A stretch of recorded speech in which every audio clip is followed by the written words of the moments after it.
When we think of Victorian murder, we probably imagine cloaked villains wielding knives and stalking dark alleyways. Jack the Ripper or Dr. Crippen might spring to mind. But some of Glasgow's most notorious killings took place in the heart of respectable society. Together, 4 of them became known as the city's square mile of murder. The Madeleine Smith case became so celebrated that a Hollywood film was made about it. And why not? With all the right ingredients: sex, poisoning, and the ultimate femme fatale. There is some evidence in the letters of her growing realisation that this relationship with Emile must come to an end. I think that she probably was a wild child. It's got all the feelings of somebody that had a joy of life, but none of an intent that would have hurt anyone. Absolutely believe that. The Glasgow poisoning case continued to be covered in the press for a long time.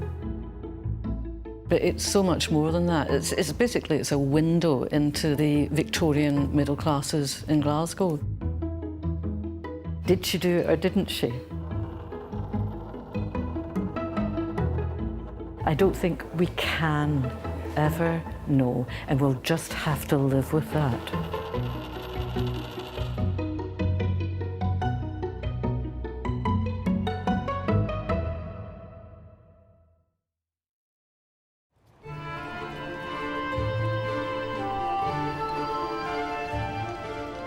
Royal Exchange Square, one of the finest examples of Georgian architecture in Glasgow. It was designed in the 1820s by David Hamilton. His daughter, Jane, married one of Hamilton's architects, James Smith. The Hamilton Smiths were prosperous, influential, church-going, but the family was to be ripped apart by a scandal such as Glasgow had never seen before. Did David Hamilton's granddaughter get away with the murder of her lover? The interest in the trial wasn't only because we had a middle-class girl from a very good family being charged with a horrific offence. We also, on top of that, had a fulfilment, let's say, of a perception that whilst women might not have the physical strength to kill men, that men would always be at danger of women poisoning them. Police involvement, possible murder. For one of the most prominent families in Glasgow, their private lives been exposed to the public gaze. It doesn't get any worse. On the 9th of July 1857, after a sensational trial, Madeleine Smith walked free from Edinburgh High Court. She fled the capital by carriage and headed to the family's lavish summer house on the Clyde coast. She was free under the controversial Scottish verdict that pretty much means, we believe you did it, but we haven't got enough evidence to convict you. The verdict was not proven by a majority. The majority in each of the charges was 13-2, so a substantial majority. And it's reported that the 2 who dissented from the not proven or the not guilty verdict supported a guilty verdict being returned. The verdict of not proven means that, they keep us guessing. We still don't know, and I would argue we still can't know whether she did or did not do it. Smith was just 22. She had stood accused of poisoning her lover. But the fact that she had a lover in the first place scandalised Scotland and beyond. Madeleine was born in 1835. At this time, the family lived in Royal Exchange Square in Glasgow, but soon moved to Regent Street, where they lived for a couple of years. Business was good. By the time these bizarre events unfolded, the Smith family was living in a stylish house on India Street. They moved only within their own wealthy circles. Victorian class society, I guess, was pretty rigid, but like any class society, certainly in the industrial era, there was a degree of social mobility. But if you go beneath the surface, the Victorians were extremely complex, and all these stereotypes that have followed, you know, the Victorians through the ages can be blown apart by the Madeleine Smith story. An archive of deeply personal letters remains the best testimony to what might have happened. But Madeleine Smith did not retain the letters she received. The ones she sent, however, have carried her extraordinary personality down through the years.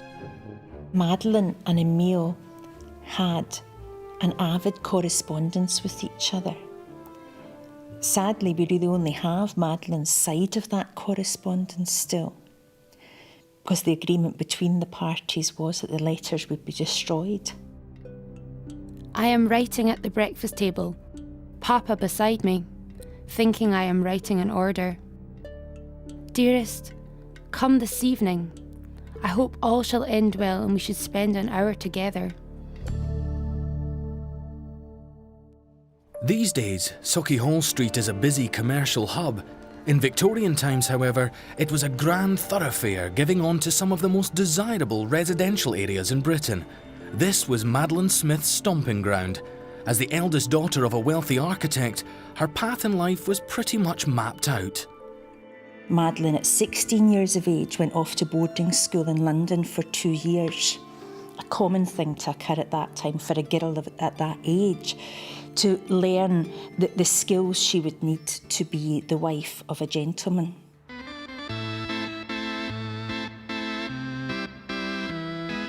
Glasgow at that time was a thriving, confident, industrial city, and it probably could match many European cities in terms of the cultural fare that it had, you know, to offer. And so it was a really vibrant, thriving community. Into this vibrant community wandered an odd bachelor from overseas. He seemed at last to have found a place to call home. Emile L'Angelier was a native of Jersey, and he was born there in 1823. So contrary to popular belief, he wasn't a foreigner, but in fact was a British citizen. Because of his appearance, because of his accent, he was generally regarded as a foreigner. And there was this notion that foreigners, particularly the French, couldn't control their emotions, they were passionate. L'Angelier was a drifter who picked up what work he could as a clerk in warehouses and garden nurseries. He had come to know and like Scotland, although a spell of homesickness had driven him home to the Channel Islands. Then, after 5 years working in Paris, he came back. In 1852, Emile returned to Glasgow, having come via Edinburgh and Dundee. He would have had no difficulty catching her eye. I mean, he wasn't tall, he was actually quite small. I think something he was acutely aware of and probably not too happy about. But he was, I think the best way to describe him is that he was exotic. The sideburns and his hair was kind of almost sort of flicked out at the sides. So he was, and sartorially, he was probably pretty smart and dressed just a bit more stylishly and a bit more, as I say, exotically than his Glasgow counterparts. He's flamboyant. He's flamboyant and he's going to attract the eye, definitely. L'Angelier regularly boasted of his connections with the French aristocracy. This was unlikely, since he came from a poor working-class family. For over a century, it was thought that this was the only portrait of the Smith family to have survived. Now, the identity of those pictured is disputed. It adds even more mystery to the tale.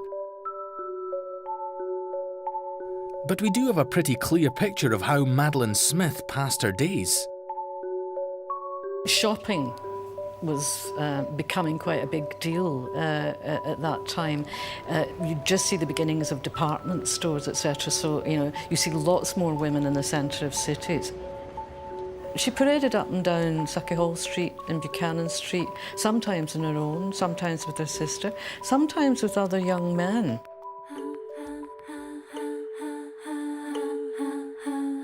One day in March 1855, Emile L'Angelier and a friend were walking in the city centre when they spotted Madeleine and her sister Bessie in a shop. L'Angelier asked his friend to introduce them. And obviously what happened was that she had caught L'Angelier's eye, and he had obviously caught her eye. And you can just imagine them eyeing each other up, you know, from a distance.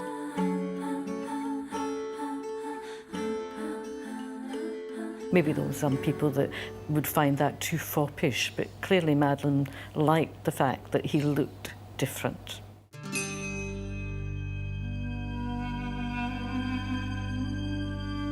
The Smiths were well known by sight in the city. For most working class men, approaching their eldest daughter was unthinkable. But L'Angelier was not like most other men. They commenced a correspondence with a few letters, and Madeleine, in April of that year, disclosed to her father that she was corresponding with Emile. Emile L'Angelier kept all of Madeleine's letters. From the very first one, she writes of how happy she is that they have become as familiar friends, and even indulges in poetry. I never cast a flower away, the gift of one who cared for me. A little flower, a faded flower, but it was done reluctantly. Both of her parents forbade her to continue that correspondence or to have any contact with him, on the basis that he was poorly paid clerk in a firm, and he was really not of the correct station in life and did not have the correct social connections to make any match. She was definitely a complex character. We see from when she was very young, she was spirited. You know, she's a very passionate young woman who's clearly assertive and headstrong, and is going against the wishes of her parents, the norms of society, the expectations of young girls of her station in life and age. Young middle-class girls could get a decent academic education. Having said that, yes, they did learn the accomplishments, how to draw, paint, play musical instruments, etc. Whether Madeleine was bright or not, it really is impossible to say if she was academically bright. We just can't know that. She certainly was spirited. She was manipulative, most definitely.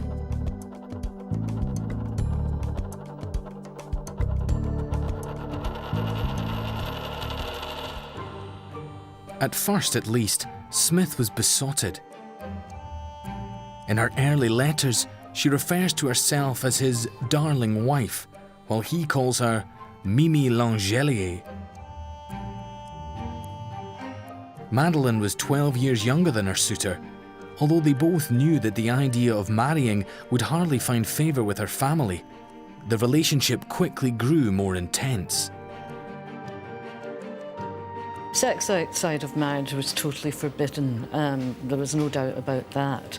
And those who did have sex outside of marriage, you know, got the censure of the church, the authorities, other people, certainly, you know, amongst the middle classes. Their only opportunity, therefore, to meet was secret late-night liaisons.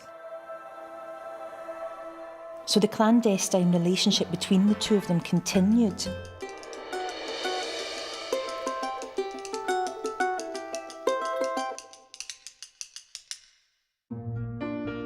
Madeleine was an enthusiastic writer, often sending a dozen letters a day to family and friends. The penny post had been introduced and mail deliveries were frequent. She and L'Angelier were able to thrive on private, daily communication. You could write a letter one day and it would be delivered the same day. I mean, the post, I think at one time there might have been 4 deliveries, but certainly at Madeleine's time there'd be 3. L'Angelier cherished Madeleine's letters. She sent him upwards of 200 at least. The impassioned writer might have been penning a romantic novel. The thought of seeing you so soon makes me feel happy and glad. Oh, to hear you again speak to me, call me your own wife, and tell me that you love me. Can you wonder that I feel happy? Madeleine was the supreme flirt. And if we go by what Madeleine was up to, young women flirted constantly. She certainly did when there was men about. You know, she was playful with them. But dear, I shall not flirt. I do not think it is right of me. I should only be pleasant to gentlemen. Free with none, my pet, in conversation, but yourself. I shall endeavour to please you in this. You know, you would be pleased with me. I have not flirted once this year in the letters dated 14th of January, which I think is hilarious. I think it sums Madeleine up. Several acquaintances later describe L'Angelier as selfish and convinced of his ability to seduce any woman he wanted, and Madeleine was only his latest love interest. Emile's character is reported by witnesses at the trial as being a conceited and depressive individual. He seemed to be very assured that ladies found him attractive. And there is evidence not only from his relationship with Madeleine, but a prior relationship that he had with a lady from Fife, that he intended to improve his station in life through marriage. This was indeed an ambition that was going to be difficult to fulfil. It seems that when jilted, Emile took that rejection very badly, and depressive episodes were accompanied by suicidal attempts in the past, according to his friends who gave evidence at the trial. James Smith eventually put his foot down and told his daughter she must not see L'Angelier again. But he was not prepared to let her go. The Smith family business had commissioned the build of a large house in Rue near Helensburgh. This followed a slump in their business when James Smith had been forced into bankruptcy. His fortunes were now turning once more.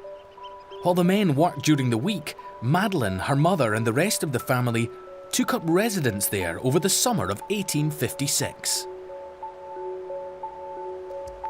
The feeling that you get when you live here, you have a feeling of protection, that you are away from the hustle and bustle of life and you're surrounded by beauty. The palatial design of the property, its vast size, its multiple rooms, its turrets, its extensive grounds, I think were almost an act of defiance by James Smith. He and his father had been humiliated in terms of social standing by being bankrupted. Then James really made his stamp by building this incredible house. Their times had been hard, and this was them coming back up again. And of course, they wanted to make a spectacular. And this really is still the largest house in this whole area. It sits up, it looks like a castle, and it's in a fabulous position. The house was designed by James Smith himself in the Scottish baronial style. An authority on the trial, known as the Glasgow poisoning case, advocate Claire Connolly visits it for the first time. Did you know the background to the house when you bought the house? No. I learnt fairly quickly, but I didn't. What I knew was the house was beautiful, it was special, it was artistic, and it just made me feel good. And of course, Madeleine chose to occupy the lower level of the house, where normally the servants were confined in the work that they did. But it gave her access to the gardens, and the gardens were, of course, very important in her relationship with Emile. That's right, that's right. But also I think it shows more about her. She was, they called her, a wild child, and I think she was resentful about her family buying this house, which was out in the sticks.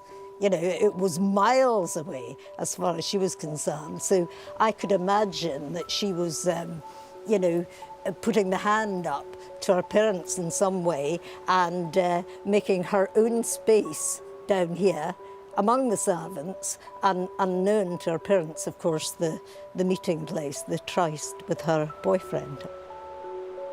I've never had any doubt, but there is goodness in this house. It sings. And I have wanted to try and embrace who this person is.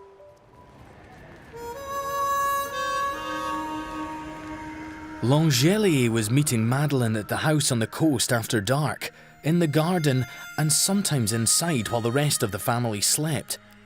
And they were becoming very well acquainted indeed. It's the following summer here in Rue at the house Ruallen that the couple finally consummate the relationship. Her letters imply that she enjoyed sex, debunking the myth that Victorian women were straight-laced. There was lots of different contradictory attitudes. And for example, some scientists believed that women couldn't conceive unless they achieved orgasm. Others, of course, thought that women, did not enjoy sex and it was simply for reproduction. But when you read doctors' views, etc., you'll see that women actually were expected to enjoy sex, but within the confines of the marital bed. In what proved to be a rather rash move, Madeleine wrote a lengthy letter to L'Angelier, detailing what had taken place. From that point on, she took to using the word love to describe intercourse, usually underlining it 3 times in heavy ink, and her tone was becoming weary and apologetic. The way that she talks about sexual arousal has a very authentic ring to it, the way that she feels. So when she was resisting, it wasn't because, I don't really like this, it was because she felt it was the wrong thing to do. It's clear that Emile very much blames Madeleine and chastises her for having given in to his demands. He seems to take no responsibility whatsoever for the fact that the couple have had premarital sex, and where he's not blaming Madeleine, he blames Madeleine's parents, saying that they have forced them into this position of taking this step, behaving, in his words, immorally. What comes through is of a man who is lacks moral scruples, who's priggish, who's unpleasant, somebody you really wouldn't want to be with. I often think I must be very, very stupid in your eyes. You must be disappointed with me. I wonder if you like me in the least. The couple referred to being unofficially engaged by this time. There has always been doubt as to how seriously Madeleine took this notion, though she did write of a future with him and flattered him excessively. She's very subservient to Emile and makes reference constantly in her letters to the fact that he is improving her, that under his instruction she will become better. And from this one-sided correspondence, we get a picture of Emile as someone who's very controlling, eroding her confidence, and through that making her dependent on him for his approval and for his affection. He was jealous, he was controlling. He has been described as excitable and lacking in self-control and self-possession. He was incredibly jealous, insanely jealous of Madeleine, maybe understandably, because she had a much more interesting and colourful life than him. Always yearning for the social whirl of Glasgow city centre, did Smith simply grow bored of L'Angelier? Certainly by the summer of 1856, she had started returning his letters and eventually destroying them when he persisted. Still, she seems to have wanted the best of both worlds. She kept up their assignations around all her many social engagements. She enjoyed going out. She particularly enjoyed meeting young men. And remember, her father was an architect. He designed the McClellan Galleries. He also was fairly briefly in local politics. So he'd a really vast network of friends, business associates, etc. So Madeleine, didn't have to wait too long before there was a social occasion that she could go to. By the end of that year, Madeleine's letters were becoming brief and cold in tone. Did she tire of him just as quickly as she had fallen for him in the first place? Certainly any romantic ideas of being poor but happy had long gone. And as the letters begin to cool, at the same time she becomes more assertive and begins to chastise him. And we see perhaps the young woman becoming less in love with the man she's been corresponding with. But the relationship was far from over. The family's latest Glasgow townhouse was an impressive residence in Blythewood Square. To this day it is known as Madeleine Smith House. Her bedroom was in the basement, near the back door. Smith's parents now planned to have her married off to a man of her own class. The volatile L'Angelier would not be so easily dismissed. What had started as a passionate liaison was becoming a dangerous game. Historians have generally suggested that in the 19th century you see the rise of romantic love, people marrying for love and not for money or for position or whatever. But it was expected that they would marry within their class. This relationship with Emile must come to an end because now a socially more acceptable union is really on the cards.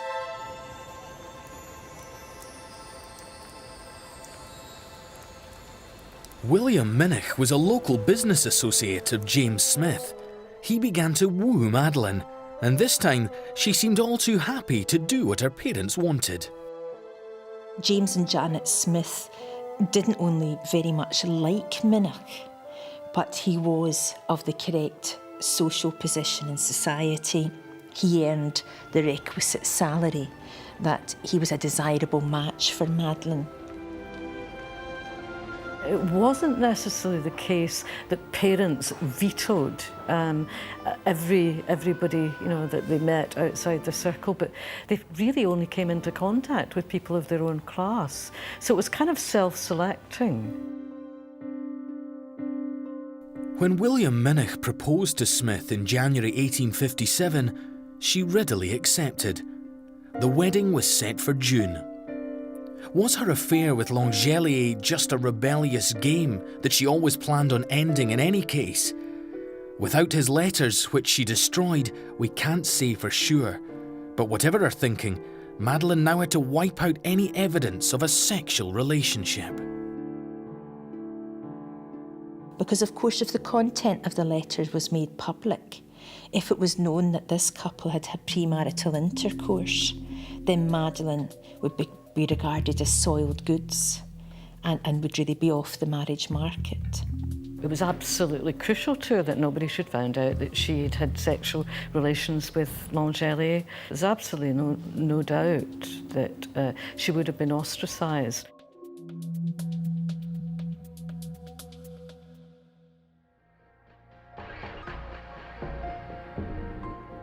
Madeleine pleaded time and again with L'Angelier to return her passionate letters. Time and again, he refused. He's beginning to get on her nerves, it's just tiring of him. Minich's introduced onto the scene. Maybe the sexual relationship isn't quite as exciting as it had been in the beginning. And I think that's a combination of all of these factors, which means that she reverts to type, to doing what is expected of her gender and of her class. We see her desperation trying to bring the relationship to an end, and then there's almost a dawning that she realises that's not going to happen. Trapped by circumstances, did Smith decide to trap her lover and end the relationship by deadly means? Or was she innocently trying to remain on good terms? The fact is that as the winter passed, she continued to meet with L'Angelier at Blythewood Square at night. In later statements, she admitted that they often drank cocoa together, with her passing him a cup from her basement bedroom. Now, we can imagine that February in 1857 would be very cold, and therefore the offer of a hot drink to a man who's lingering in the street because he can't gain entry to his loved one's house would probably be very much welcomed. From this point on, only Madeleine Smith herself could provide us with the full truth of what happened. Emile L'Angelier was known to take narcotics such as laudanum. He was by now suffering from regular stomach cramps and vomiting attacks. On the 21st of February 1857, records show that Smith went to Murdoch's, a chemist, and bought 6 pennyworth of arsenic. She signed for it in her own name and told the chemist it was for use in the garden. Arsenic was also a popular cosmetic at the time. It was apparently quite fashionable to use it, on the skin. It kind of made the complexion paler. It sort of whitened it a bit. Health and safety rules weren't quite what they are today. You had to sign a register, a logbook, to say that you had bought arsenic, and of course there was only certain places that you could buy it. And it was commonly used for killing rats. That is true. It's also been said that it was used as an aphrodisiac. In fact, some people have suggested that the presence of arsenic in L'Angelier's body could be explained by the fact that he took it as an aphrodisiac. In February and March 1857, when Emile returned home suffering from terrible stomach cramps and had severe attacks of vomiting, culminating in the attack that finally resulted in his death. An important piece of evidence that was not admitted in the trial was Emile's pocketbook, namely his diary.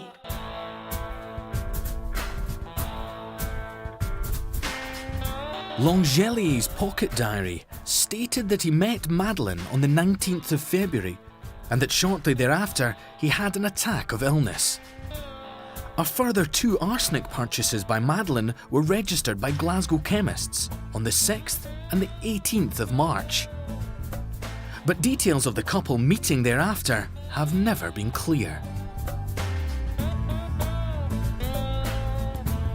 There appear to be 2 modes through which Madeleine was able to give L'Angelier coffee and cocoa, whether it did or not contain arsenic. On a couple of occasions, he was able to go to the house during the day and be with her in the drawing room. And at that time, it's understood that they drank cocoa together. The other time was that he would call late in the evening, about 11 o'clock in the evening, to the rear of the property. The final days of L'Angelier's life are shady. He visited Bridge of Allen, which was then a popular spa town. There he received a forwarded letter from Madeleine asking to see him tomorrow night. But crucially, that letter was undated. On Sunday, the 22nd of March, he travelled back to Glasgow. Around 2:30 a.m, L'Angelier's landlady let him into his lodgings. He was in agony. The landlady contacted a doctor who recommended medication, but did not visit. Emile L'Angelier died on Monday, the 23rd of March, 1857. A post-mortem was carried out on Tuesday the 24th, and the cause of death was said to be poisoning. On that day, on the Tuesday, the French consul visited Madeleine in Blythswood Square and suggested to her that it would be better that she admit that she had seen Emile on the previous Sunday, the evening before he died. Madeleine denied any such thing.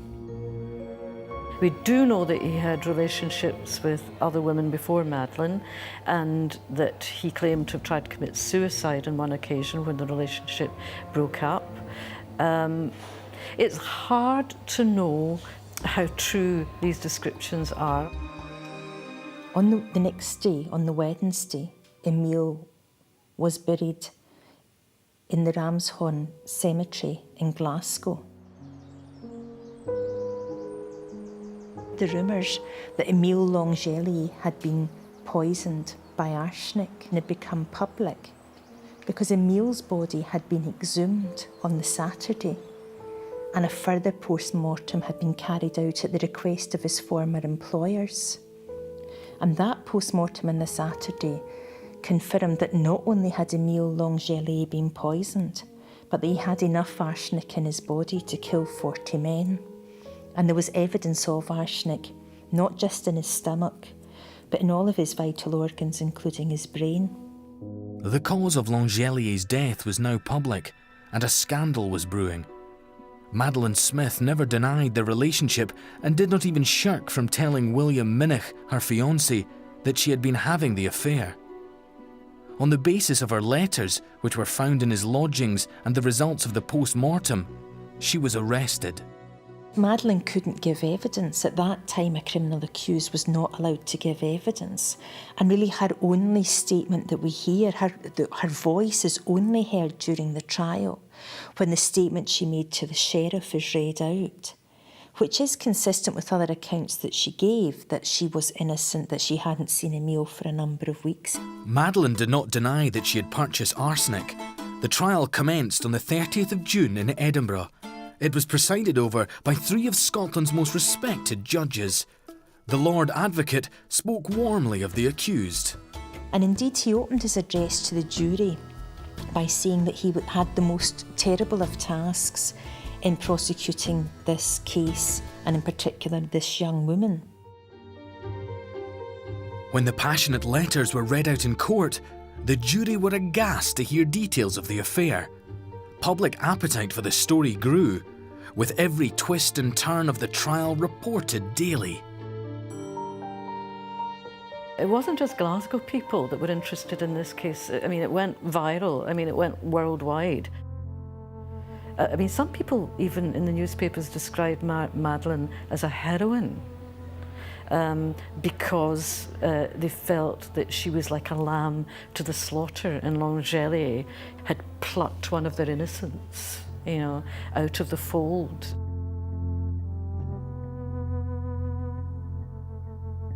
The prosecution case was very much a circumstantial one, wherein they relied on the evidence that Madeleine had purchased arsenic and the complete lack of evidence that Emile L'Angelier had purchased arsenic. So whilst the defence team wished to suggest to the court that Emile L'Angelier was a depressive personality who in fact had taken his own life because his love affair had come to an end, it was very difficult to in any way substantiate that claim when there was no record of any pharmacy in Glasgow having sold L'Angelier arsenic. And far from a murderess, the overwhelming view of Madeleine was as a wholesome young woman of virtue. A criminal trial at that time in Scotland comprised of an all-male jury of 15 individuals. And indeed there's a range of professional backgrounds of jurors in Madeleine's trial. There are professional people, teachers, there are farm labourers. So it really is a jury of your peers, except of course in this case there's no one female.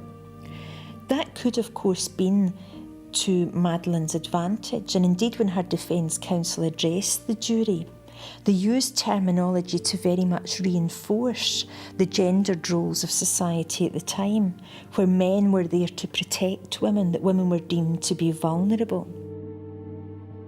And the mark of British masculinity was self-control and self-possession, you know, ruling one's passions, not to be ruled by one's passions. And of course, he was seen as the polar opposite of that.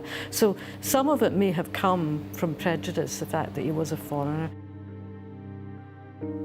And indeed, the costs of her criminal defence have been suggested to be £4,000, which was an enormous amount of money in 1857. And this money was put up by one of Madeleine's rich uncles, business associates of James Smith, and also the firm that William Minich worked for and was a partner in.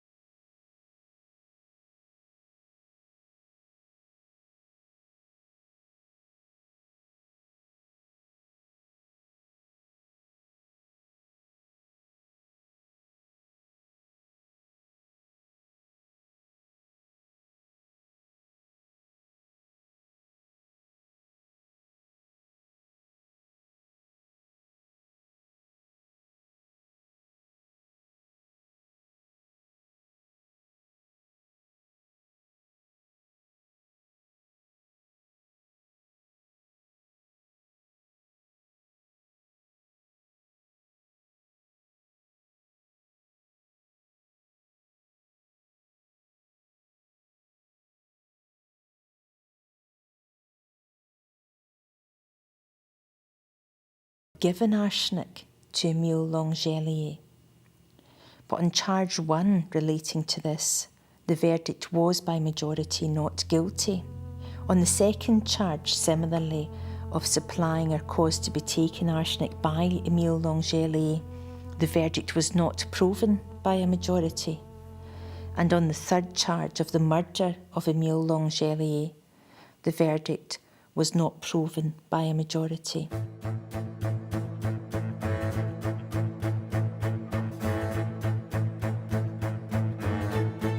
When the third count of murder was read out as not proven, the public gallery erupted in raucous cheering. The prison warden who'd been accompanying Madeleine grasped her hand and appeared to be as relieved almost as Madeleine herself at the verdict. So the evidence is circumstantial, very strong circumstantial evidence, but just that. So I think the verdict was the right one. It's unlikely that a jury in England would have convicted Madeleine, but of course, as they don't have the not proven verdict, the proper verdict should then have been not guilty.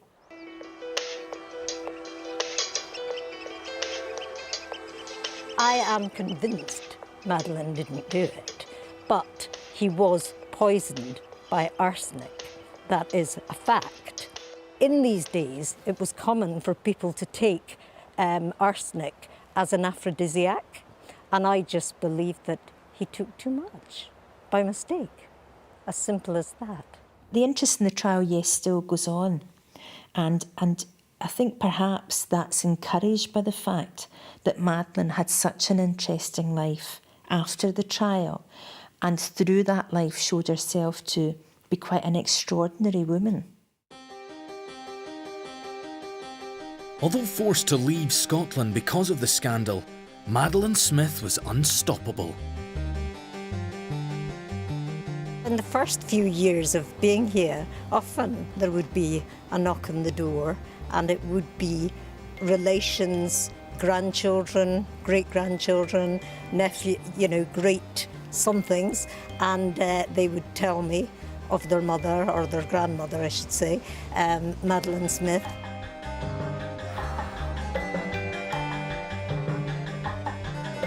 Nonsense, it never happened, because this house has just filled each one of us that's lived here with a feeling of an artistic feeling, a joy for life feeling, and it is the greatest party house ever. So how could there be a murder relating to this house with all that joy? Could it have been suicide? Was she a calculating killer with a great lawyer? Or was she driven to poison L'Angelier rather than suffer his bullying and stalking any longer? We will never know. Of all the letters Madeleine Smith wrote, the final one we have a glimpse of is perhaps the most chilling. It was not written to L'Angelier, but to the matron of Edinburgh Prison, 4 days after her release. Whatever other conclusions we can come to, one thing is certain: Madeleine Smith had nerves of steel. Dear Miss Aitken, you should be glad to hear that I am quite well and my spirits are not in the least down. I was delighted with the loud cheer the court gave. I did not feel in the least put about when the jury were out, considering whether they would send me home or keep me. My friend, I know nothing of. I have not seen him. I hear he has been ill, which I don't much care. As soon as I know my arrangements, I shall let you know where I am to be sent to. With kind love, ever believe me, yours sincerely, Madeleine Smith.